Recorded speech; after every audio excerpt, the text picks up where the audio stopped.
Although the MCU has now reached Phase 5 with Phase 6 already planned and on the horizon, there are some ongoing questions in need of answering.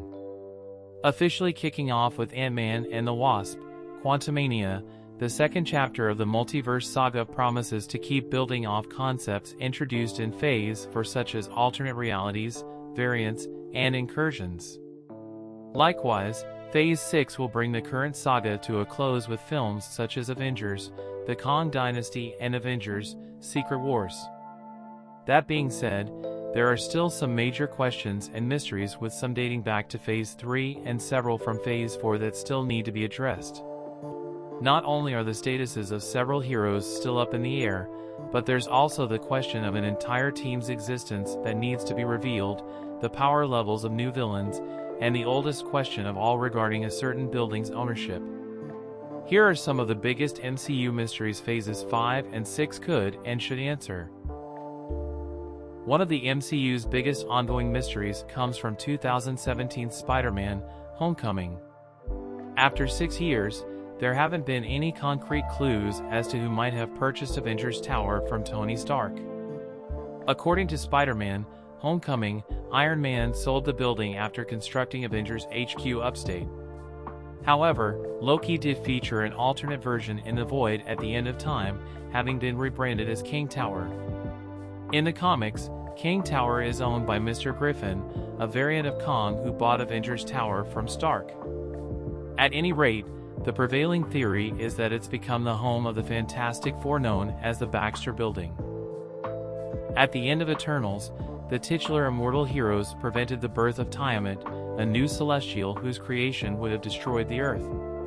While the new Prime Eternal Cersei managed to transmute Tiamat's body into marble, his gargantuan head and hand did break through the Earth's crust. Now, it's been confirmed by She-Hulk, attorney at law, that the public is well aware of Tiamat and is very confused by the sudden appearance of a giant head and hand in the middle of the Indian Ocean.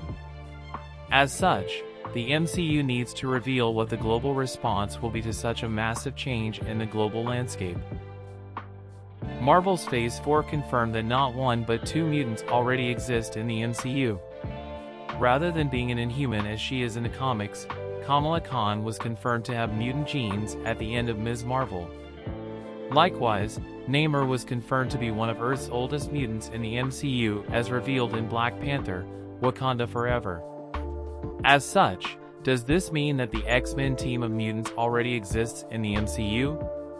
What about Xavier's School for Gifted Youngsters? Hopefully, this is something that will be confirmed either in 2024's Deadpool 3 or later on down the line. Left intentionally ambiguous in Shang-Chi and the Legend of the Ten Rings, the powerful 10 rings Shang-Chi inherited from his father Wenwu still have unknown origins. Believed to have been found by the Mandarin in a cave or possibly from an alien spaceship, only Wenwu knew the truth, but not even he was aware of who created them before he discovered the weapons. Likewise, Shang-Chi's post-credits scene confirmed that the 10 rings are incredibly ancient and have also been sending a signal to some unknown destination in the Marvel Universe. Although Carol Danvers' Captain Marvel and her return to Earth provided some much-needed backup in Avengers: Endgame, there's still a rather big question mark behind what was doing after she left the planet in the mid-90s. Although Nick Fury had a pager to call her when needed, it seems as though he never felt the need to use it until Thanos' decimation.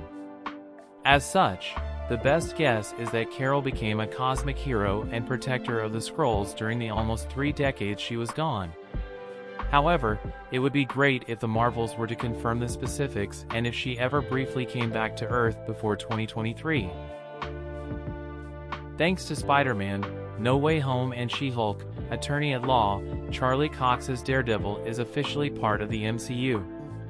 While there are still some questions about whether this version is the same as the one from the cancelled Netflix series, Marvel Studios' upcoming Daredevil: Born Again show will hopefully clarify Murdoch's history as well as whether Daredevil could potentially become an Avenger in the near future.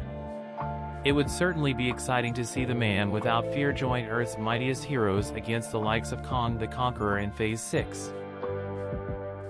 At the end of Spider-Man: No Way Home, Peter Parker gave up his identity in order to save the world from a multiversal incursion he inadvertently caused.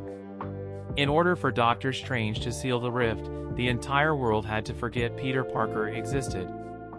This included Spider-Man's best friend Ned Leeds and girlfriend MJ. While he had planned to remind them who he was, Peter decides to not tell them instead, believing they'd be safer not remembering. As such, the recent confirmation that Spider-Man 4 is in the works does open the question of whether or not Peter will reveal himself to his friends in the sequel. It's currently hard to nail down the exact power levels of Kang the Conqueror in the MCU. Although Kang claims he's killed countless versions of the Avengers throughout the multiverse, it seems some variants are more powerful than others. Likewise, it's more than likely that the Avengers will find themselves facing more than one Kang variant at a time once Avengers, the Kang Dynasty and Avengers, Secret Wars release. For the time being, it doesn't look as though Earth's mightiest heroes have much of a chance against the new multiversal foe who's been set up as a major big bad in the MCU's Phases 5 and 6.